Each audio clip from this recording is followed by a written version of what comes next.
पापा, मुझे इस काली लड़की से शादी नहीं करनी, चलिए अब यहाँ से। तभी लड़की का पिता अर्जुन के कदमों में गिर जाता है।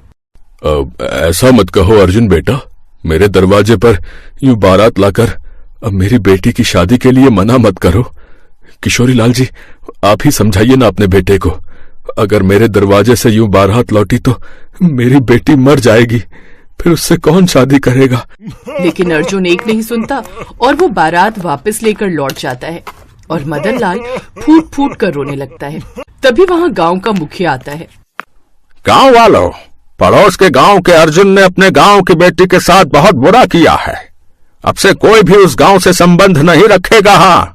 लेकिन तभी मदन लाल का दोस्त रामदीन उसे हौसला देते हुए कहता है, अब मेरा बेटा विवेक करेगा तुम्हारी सलोनी से शादी। विवेक बेटा, सलोनी का हाथ थाम लो और उससे शादी कर लो। ये सुनकर मदन लाल उन दोनों के कदमों में गिर जाता है। फिर विवेक और सलोनी की शादी हो जाती है। सलोनी ब्याह कर एक बड़े घर में आ जाती है। रामदीन के परिवार में उसकी पत्नी कमला, बड़ा बेटा अशोक और बहू अंजलि थी। ये आपने क्या किया जी? इस गरीब लड़की को हमारी बहू बना कर ले आए। इस कल्लो की शादी मेरे इतने सुंदर पढ़े लिखे होनहार लड़के से करवा दी। अब वो जैसे भी है इस घर की छोटी बहू है, समझे, और तुम सबको उसे अपनाना ही होगा। विवेक, सलोनी को लेकर अपने कमरे में जाओ। विवेक उसे लेकर कमरे में चला जाता है और सलोनी से कहता है, देखो सलोनी, हमारी शादी जिस भी हालत में हुई हो, लेकिन सच तो यह है कि मैंने पिताजी के कहने पर ही तुमसे शादी की है, उनकी इज्जत रखने की खातिर। भले ही हमारी शादी हो गई हो, लेकिन मैं तुम्हें अपना पत्नी धर्म नहीं दे सकता। सच कहूं विवेक जी, तो आपने मेरे पिता की इज्जत बचा ली और सबके सामने मेरा हाथ थाम लिया। अब इसी एहसान के बदले में पूरी जिंदगी काट दूंगी। लेकिन तभी बाहर जोरों की बिजली कड़कने लगती है और सलोनी डर के मारे विवेक से चिपक जाती है। फिर ना चाहते हुए भी विवेक और सलोनी खुद पर काबू नहीं कर पाते और एक दूसरे में खो जाते हैं। ऐसे ही कुछ दिन बीत जाते हैं। एक रोज सलोनी कमरे से बाहर आती है तो कमला उससे कहती है, उठ गई कल्लो, चल अब जल्दी से हम सबके लिए चाय नाश्ता बना कर ले आ, और हाँ, उसके बाद घर के सारे काम भी कर लेना। बड़ी बहू, आज से तू इस घर के कोई काम नहीं करेगी। आज से इस घर के सारे काम ये गरीब कल्लो ही करेगी, जिसके बाप ने जबरदस्ती से मर दिया हमारे मत्थे। चल अब जा और सबके लिए नाश्ते की तैयारी कर। जी माँ जी। सलोनी रोते हुए अपनी रसोई में जाती है और खाना बनाने लगती है। वो सबके लिए खाना बनाती है, बर्तन धोती है, फिर घर की साफ सफाई में लग जाती है। लेकिन तभी उसके हाथ से एक महंगा क्रॉकरी सेट टूट जाता है। हे राम, इस कल्लो ने मेरा इतना महंगा क्रॉकरी सेट तोड़ दिया। रुक, मैं तुझे बताती हूँ। ये कहकर कमला उसे डंडे से पीटने लगती है। तेरे बाप ने तो हमें कुछ दिया नहीं, ऊपर से तू हमारा सामान भी तोड़ देगी। ठीक कह रही है माँ जी, ये इसी लायक है। ना जाने बेचारे देवर जी कहाँ फंस गए। ऐसे कुछ दिन बीतते हैं। एक रोज विवेक ऑफिस के काम से शहर से बाहर जाता है, जहाँ उसे एक लड़की रोसेलिना मिलती है और उसे उससे प्यार हो जाता है। दोनों कुछ दिन साथ में बिताते हैं। इधर गांव में सलोनी को जोरदार उल्टियां होने लगती हैं और फिर पता चलता है कि सलोनी गर्भवती है। लेकिन अभी भी सलोनी की सास और जेठानी को उस पर बिल्कुल भी दया नहीं आती और वो घर के सारे काम उससे ही लेती हैं। हे भगवान, मुझे तो डर है कहीं इसका बच्चा भी इसकी तरह काला कलूटा निकला तो फिर तो मेरे बेटे की जिंदगी ही बर्बाद हो जाएगी। बिल्कुल ठीक कह रही हैं माँ जी। आपको पता है मेरी सहेलियां कब से घर पर आकर मेरी देवरानी से मिलने की बात कह रही हैं, लेकिन अब इस कल्लो से मैं क्या ही मिलवाऊं उनको, वो सब तो हंसेंगी मुझ पर। उधर विवेक और रोजलिना एक दूसरे के लिए सीरियस हो गए और उन्होंने शादी का मन बना लिया। लेकिन तुम जानती हो ना रोजलिना, मैं पहले से ही शादीशुदा हूँ और ये शादी किस हाल में हुई थी वो भी मैं तुम्हें बता ही चुका हूँ। हाँ, तो मुझे कोई परेशानी नहीं है, बस अब मैं तुम्हारे बिना और नहीं रह सकती। विवेक रोजलिना को लेकर घर आ जाता है। ये लड़की कौन है विवेक, और ये कितनी सुंदर है? तुम्हारी दोस्त है क्या? नहीं माँ, ये मेरी दूसरी पत्नी रोजलिना है। हम दोनों एक दूसरे से प्यार करते हैं, इसलिए हम दोनों ने शादी कर ली। ये आप क्या कह रहे हैं? मेरी कोख में आपका बच्चा पल रहा है और आप मेरी सौतन ले आए। क्या बच्चा? हाँ, बहू माँ बनने वाली है, लेकिन ये तूने ठीक नहीं किया विवेक। पापा, एक बार आपके कहने पर मैंने सलोनी से शादी कर ली, लेकिन रोजलिना मेरा प्यार है, इसलिए मैंने इससे शादी कर ली। फिर सब उसे अपना लेते हैं। रात को घर का सारा काम निपटा कर सलोनी अपने कमरे में आती है तो रोजलिना उसे रोकते हुए कहती है, एकलूटी कहाँ चली आ रही है? ये अब मेरा और मेरे पति का कमरा है, अब तू कहीं और जाकर सो। सलोनी उस कमरे के साथ वाले छोटे कमरे में चली जाती है और अब वहीं रहने लगती है। सलोनी अब उस घर में सिर्फ एक नौकरानी बनकर रह गई, लेकिन इसे अपनी किस्मत समझकर वो अपना जीवन बिताने लगी और अब सब रोजलीना को ही प्यार करते। ऐसे ही समय बीता।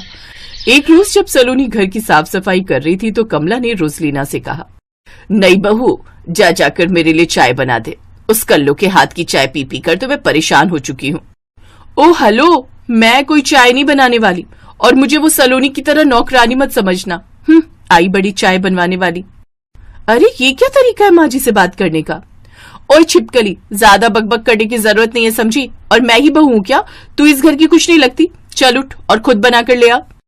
रोजलीना का ऐसा रूप देखकर सब हैरान थे। फिर रोजलीना अपने कमरे में चली जाती है। बाप रे, ये तो बड़ी तीखी मिर्च है। फिर सलोनी उन सबके लिए चाय बनाकर ले आती है।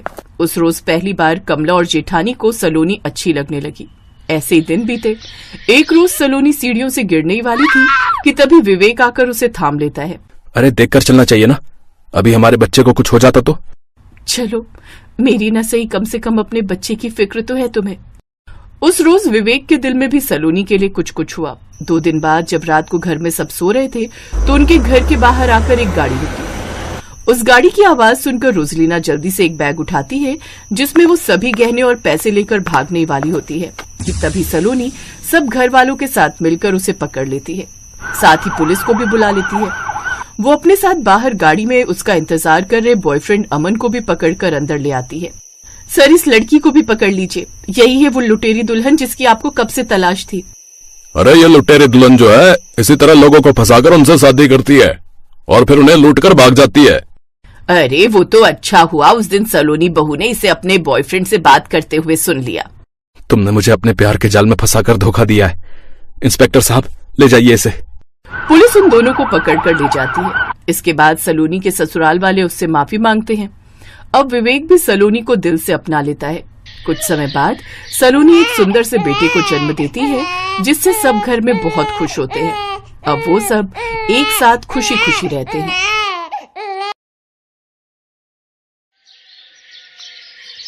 गायत्री देवी के 4 बेटे और 4 बहुएं थीं।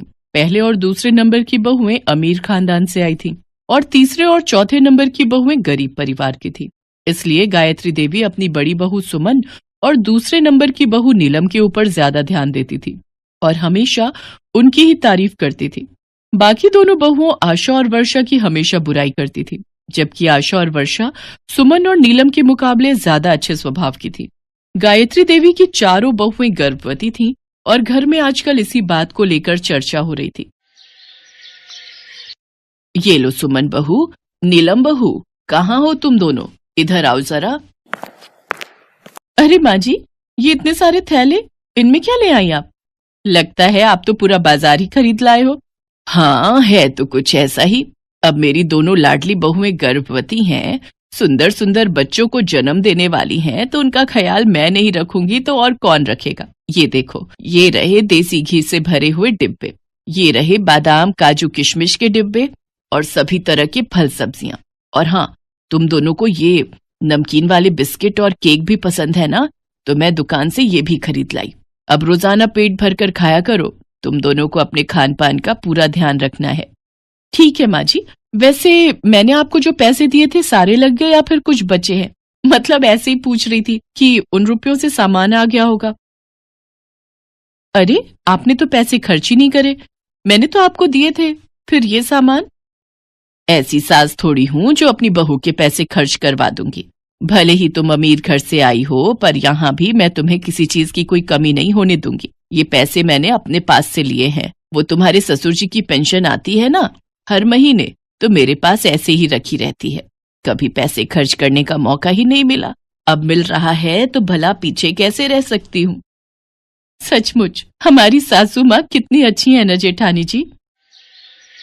आशा, ओ आशा, वर्षा, कहाँ हो तुम दोनों?